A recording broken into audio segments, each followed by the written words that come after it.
मृत्यु की तैयारी कैसे करें? पहली बात श्री सुखदेव जी बताते हैं, अंत काले तु पुरुष आगते गत साध्वस। अंत काल जब समीप आए तो मनुष्य को चाहिए कि वो डरे नहीं, भयग्रस्त न हो, क्योंकि डरने से कोई लाभ नहीं है। यमदूत लेने के लिए आए हों और ये व्यक्ति डर गया तो यमदूत ऐसा नहीं करेंगे, अरे बेचारा घाबरलायच, चला 2 दिवसानंतर आपण येऊ, ऐसे यमदूत करना नहीं। वो तो जो अपना काम करने के लिए आए हैं वो पूरा करके ही जाएंगे। डर के कोई भी, ठीक वैसी बात है प्रिय स्वजनों, जैसे आप स्वयं जब स्कूल कॉलेज में पढ़ते होंगे या तो आपकी संतान पढ़ती हैं, परीक्षा का समय आता है और कुछ संतान अच्छी पढ़ाई की हो, सब कुछ किया हो, फिर भी जब परीक्षा न समीप आती है तो वो डरने लगते हैं। एग्जाम फोबिया जिसको मनोविज्ञान में कहते हैं। तो एक माता पिता के रूप में आप बालक को क्या कहते हो? बेटा डर के क्या फायदा, परीक्षा तो है ही, परीक्षा में तुझे जाना भी है, डर के कोई फायदा नहीं है, तैयारी कर लो। और ठीक है, संसार की परीक्षा में तो एक और सिस्टम है, ड्रॉप ले लो। बहुत डर लग गया, बहुत ऐसा हुआ तो चलो इस बार नहीं, 6 महीने बाद परीक्षा फिर से देंगे।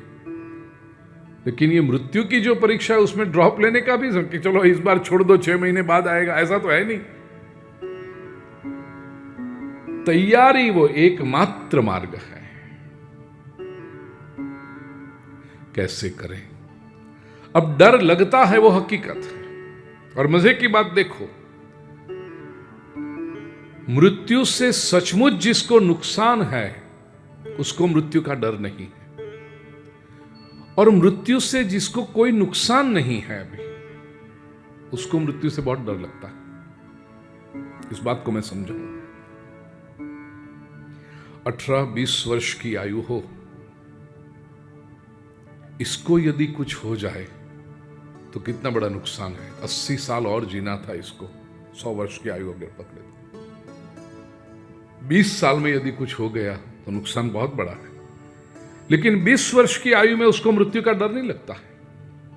वो मोटरसाइकिल चलाएगा, मां कहेगी बेटा सांभाळून, जास्त स्पीड घेऊ नकोस। कौन सुनता है मां की बात? अरे ऐसी महंगी वाली मोटरसाइकिल है और स्पीड नहीं लेंगे तो क्या मजा, रोम रोम करके निकलता। इसको मृत्यु का डर नहीं है। वो 15, 17, 20 वर्ष वाले पार्क में जाते हैं ना, वो बड़ी बड़ी राइड्स होती हैं, क्या कहते हैं वो, ऊपर जाके नीचे डालते हैं ऐसे, रोलर कोस्टर।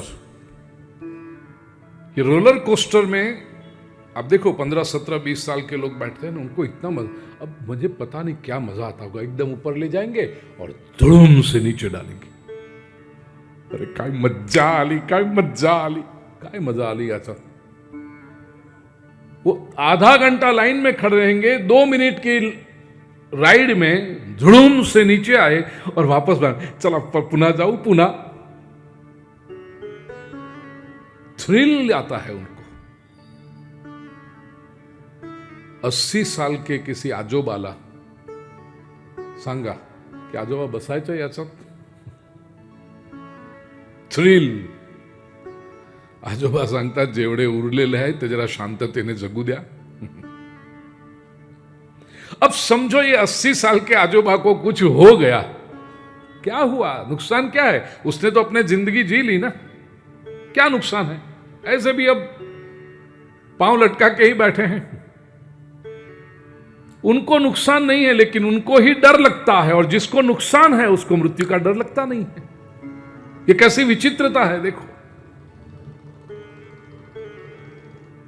मृत्यु के इस डर को कैसे दूर करेंगे?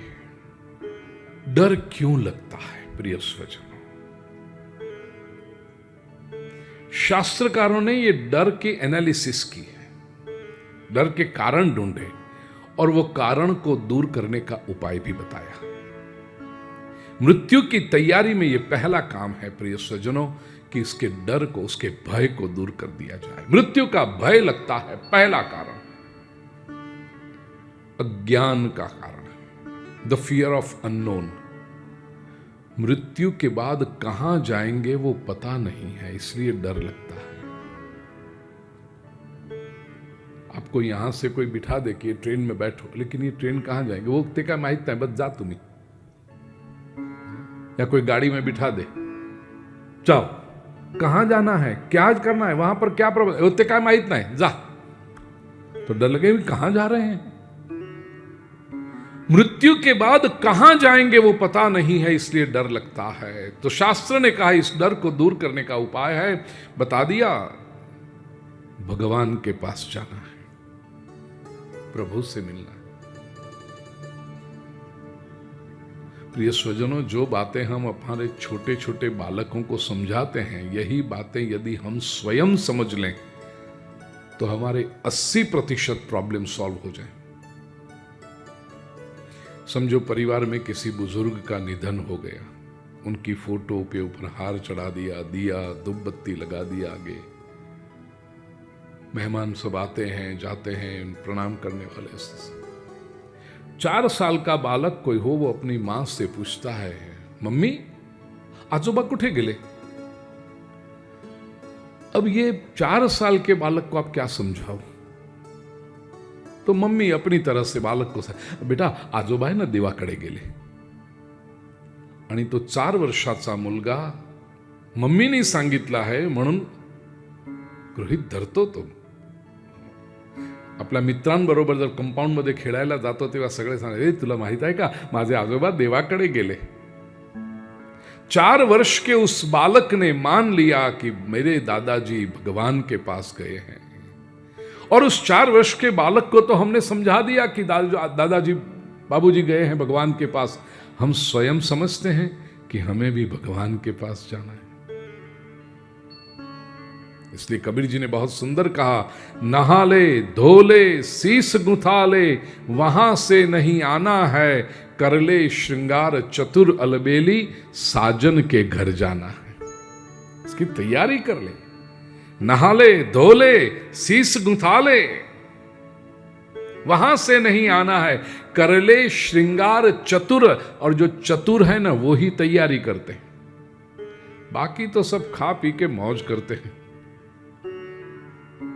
परीक्षा में भी देखो, जो चतुर होते हैं, जो पहला नंबर लाना चाहते हैं, वो जून महीने से स्कूल खुल गया तो वहीं से तैयारी शुरू कर देंगे। और बाकी के सब तो अभी तो एप्रिल मध्ये परीक्षा आहे ना, आता काय बघू, मार्च मध्ये बघू, परीक्षाच्या पहिली रात्री को सोमवारी परीक्षा आहे तर रविवारची रात्रीला बघू काय करायचं है।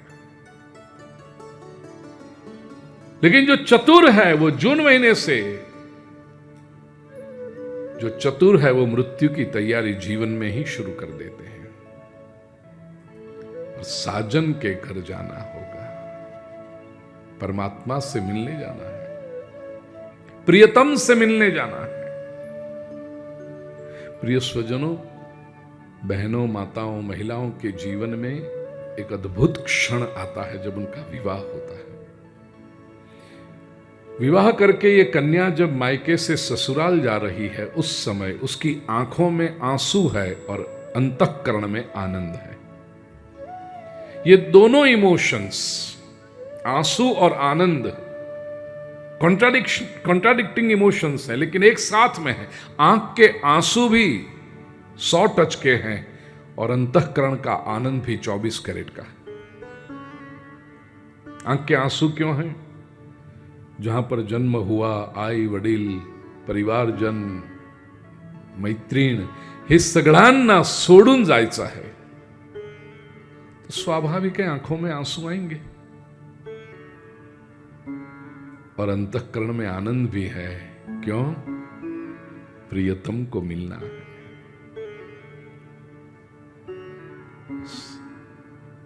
ये संसार में भी छोड़ते समय कष्ट होगा, कोई बात नहीं, थोड़े से आंसू आ भी जाएंगे। वी आर इमोशनल पीपल, संवेदनशील हैं हम, कि 100 साल तक जिनके साथ जिए उन सबको छोड़ के जाना है तो दुख होगा, स्वीकार्य है।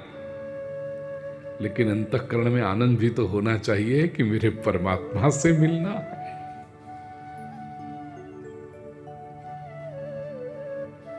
ब्याह करके ससुराल जाती हुई जो कन्या है उसके अंतःकरण में आनंद तभी हो सकता है यदि वो मायके में पवित्रता से रही हो। मायके में रह के गड़बड़ घोटाला किया होगा ना, तो ससुराल जाते समय अंतःकरण में आनंद नहीं होता, उठापटक होती है।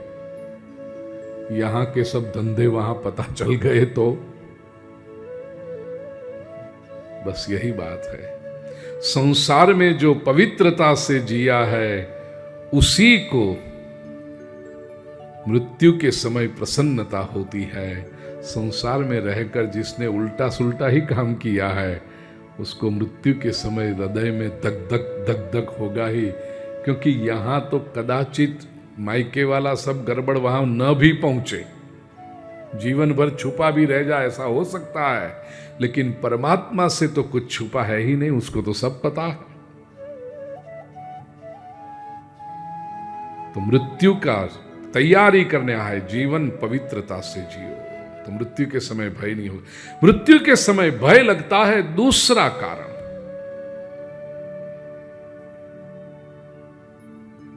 अकेले जाना है।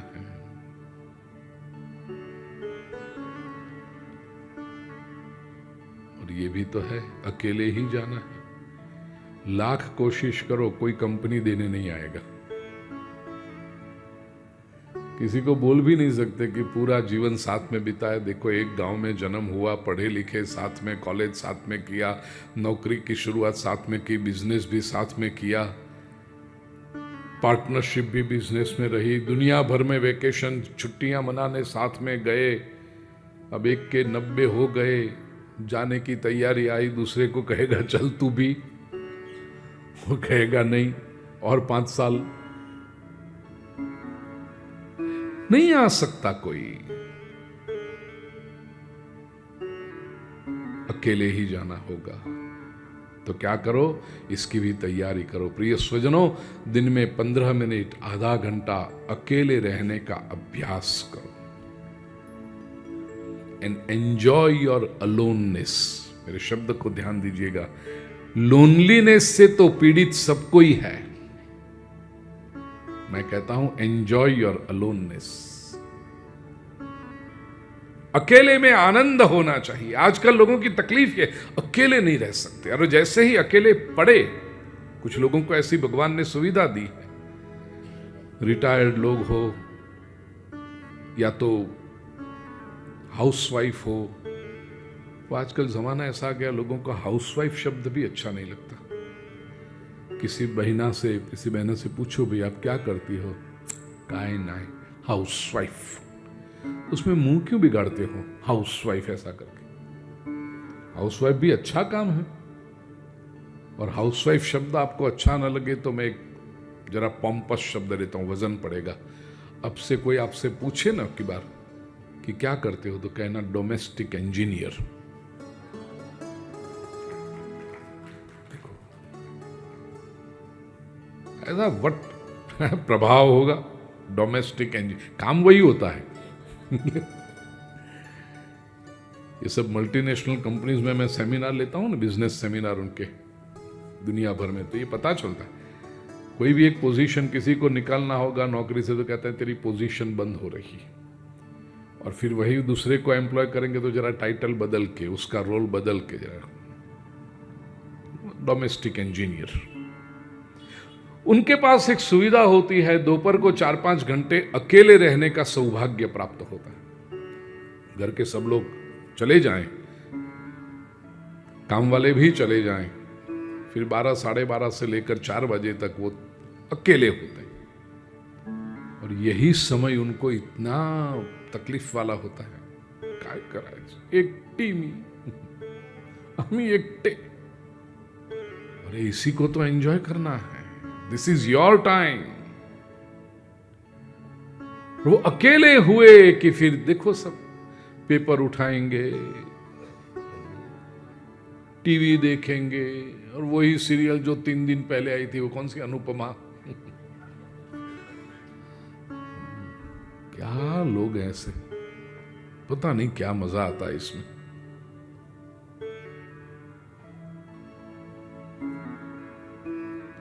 कुकिंग शो देखेंगे। मेरा एक अनुभव कहूं, कुकिंग शो देखने वाले घर में बनाते रोज खिचड़ी ही है। या तो ऑर्डर कर, अरे तुझे खिचड़ी बनाती थी तो कुकिंग शो देखती क्यों है तुम?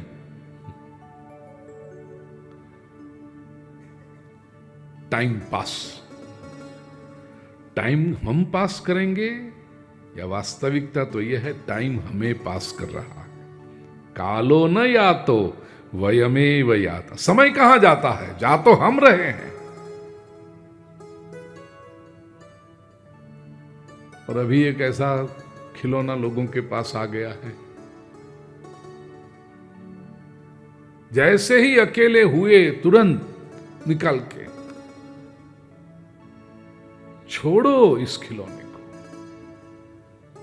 एक व्यक्ति ने बहुत सुंदर कहा था कि ये जो सोशल मीडिया में लोग आए ना, उनकी हालत कैसी होती है मालूम है?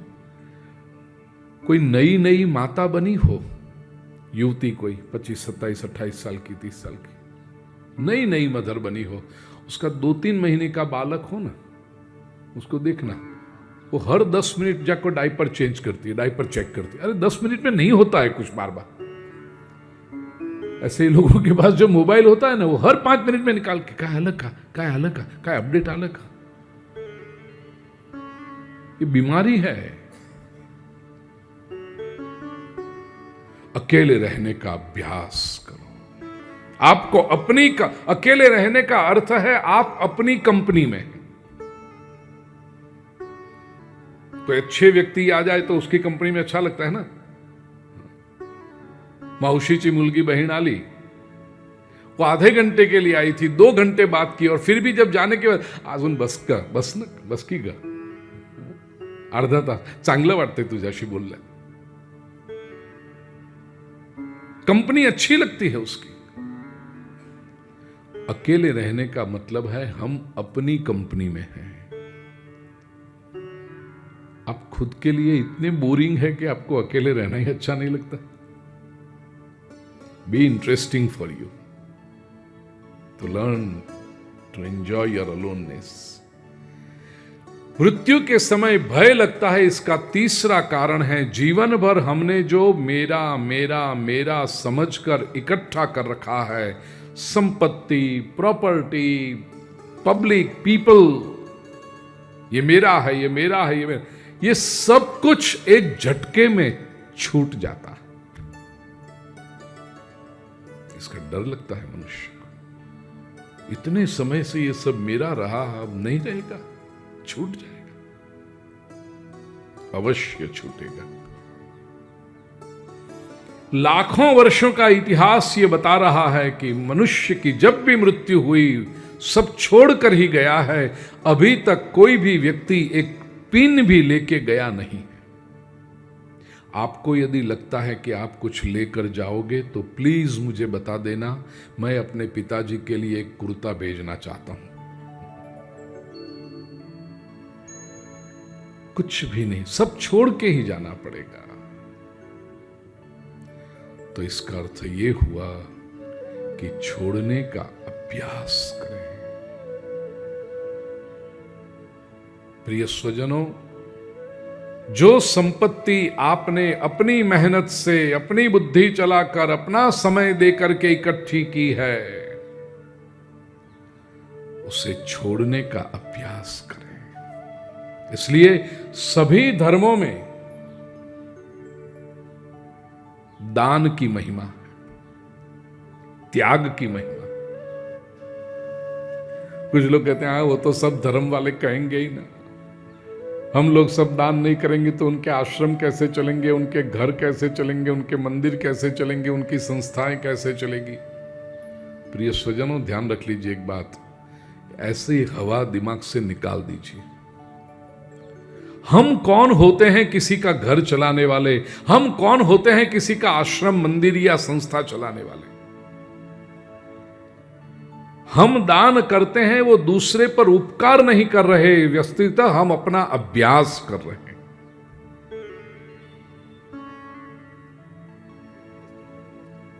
छोड़ने का अभ्यास। जो संपत्ति आपने आपकी मेहनत से कमाई है, वो संपत्ति आपकी उपस्थिति में, आपके मन की मर्जी के अनुसार किसी ज्ञानी, विद्वान, तेजस्वी महापुरुष को, कोई अच्छी संस्था को, कोई अच्छी प्रवृत्ति, कोई मानव सेवा, कोई जीव सेवा जहां पर हो रही हो, धर्म की कोई सुंदर प्रवृत्ति, वहां पर अपने हाथों से त्याग कीजिए।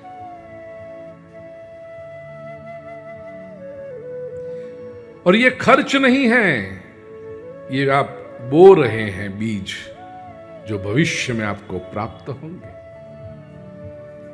छोड़ने का अभ्यास, यूं तो सब कुछ छोड़ के जाना ही है। कुछ लोग होते हैं ना, स्वयं नहीं छोड़ सकते, बाद वालों को कहते हैं मेरे बाद में इतना करना, मेरे बाद में। अरे तेरे बाद में तू नहीं कर रहा, तेरे बाद वाले करेंगे, और वो भी तेरे लिए करेंगे। अपने हाथों से, अपनी मर्जी के अनुसार इसका सदुपयोग करो, छोड़ने का अभ्यास करो। और मृत्यु के समय भय लगता है, उसका चौथा कारण हमारे शास्त्रों में तो है, वेस्टर्न फिलोसोफर्स भी इसको स्वीकार करते हैं, लॉस ऑफ आइडेंटिटी। मैं ही नहीं रहूंगा। दूसरों की मृत्यु हमने देखी है समाज में, और लगता है अरे ये तो इतना बड़ा आदमी, इसने सब शून्य में से सर्जन किया, कितना किया इसने, इसके बिना तो नहीं चलेगा, यही तो है सब मुख्य व्यक्ति, सेंटर में वही है। और उसके चले जाने के बाद भी सब कुछ चलता है। कसं चालणार, अरे चालते, आणि चांगल्यापैकी चालते।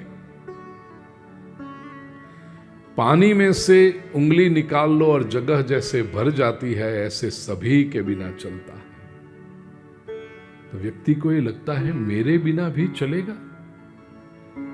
Because everybody feels so important himself और हरसेल्फ।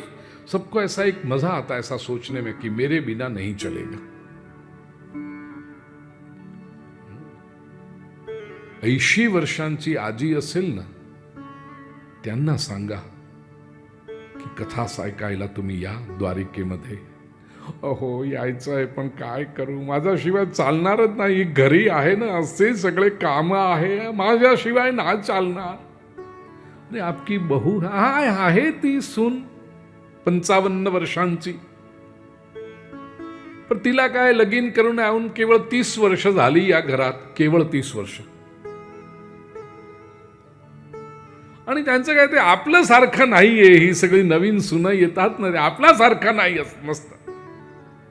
ये सभी को हमारे जैसा नहीं, हमारे जैसा नहीं है, क्या तेरे जैसा होगा भी कैसे, और अच्छा है कि तेरे जैसा नहीं है। माझ्याशिवाय चालत नहीं, अरे बहुत अच्छा चलेगा, तू जाके देख, ये पीछे वाले राह देख रहे हैं, तू कब जाए। तो ये वहम कभी मत रखना भाई कि मेरे बिना नहीं चलेगा। बड़े बड़े कारोबार संसार के देखो चलते हैं, ये मेरे बिना नहीं चलेगा। थोड़ा सा शास्त्र समझाता है इसको, ये भय को हटाने के लिए कि ये मैं है क्या, जिसको हम ये मैं करते हैं, ये मैं है क्या, ये तो क्या शरीर है ये। याद रहे मृत्यु के समय शरीर चला जाता है, आत्मा नहीं जाती। और हम वस्तुतः शरीर नहीं है, हम शरीर के ऊपर का नाम नहीं है, हम शरीर के साथ जुड़े हुए संबंध नहीं है, हम आत्मा है। संसार में रहकर हमने अपनी जो पहचान बनाई वो क्या बनाई, केवल किसी से भी पूछो आप कौन है, ये रहा मैं, ये तो शरीर है 5.5 फीट का खिलौना। जन्म हुआ तब 7.5 पाउंड का था, 170 पाउंड का हो गया। अब डॉक्टर कहते हैं 5 किलो कम करो, और वृद्धावस्था आएगी तो अपने आप कम होता जाएगा। ये शरीर हम नहीं है, शरीर का जो नाम है वो भी हम नहीं है। शरीर का नाम तो बिल्कुल वैसा है जैसे घर के बाहर लगी हुई नेम प्लेट। आपको नाम की जरूरत नहीं है, जो आपको नहीं पहचानते उनको नाम की आवश्यकता है। आप अपने घर में जाते हैं, नेम प्लेट देख के नहीं जाते, मैं बरोबर जाता है ना। जिनको आपका घर पता नहीं है उनके लिए वो नेम प्लेट है। आप संबंध भी नहीं है, नहीं तो हम केवल रिलेशनशिप से अपने आप की पहचान, हमारी पहचान बनाते हैं। मैं ये इनका पुत्र, इनका भाई, इनका पति, इनका पिता, ये रिलेशनशिप्स में नहीं। क्योंकि ये रिलेशनशिप न रहने के बाद भी उसके रिलेशनशिप नहीं बनी। मैं पति नहीं बना था उसके पहले भी मैं था, मैं पत्नी नहीं बनी थी उसके पहले भी मैं थी। और ये संबंध न रहने पर भी हम तो रहते हैं। पिता के चले जाने के बाद भी पुत्र तो रहता है। मैं संबंध नहीं, मैं कौन हूं? मैं आत्मा हूं।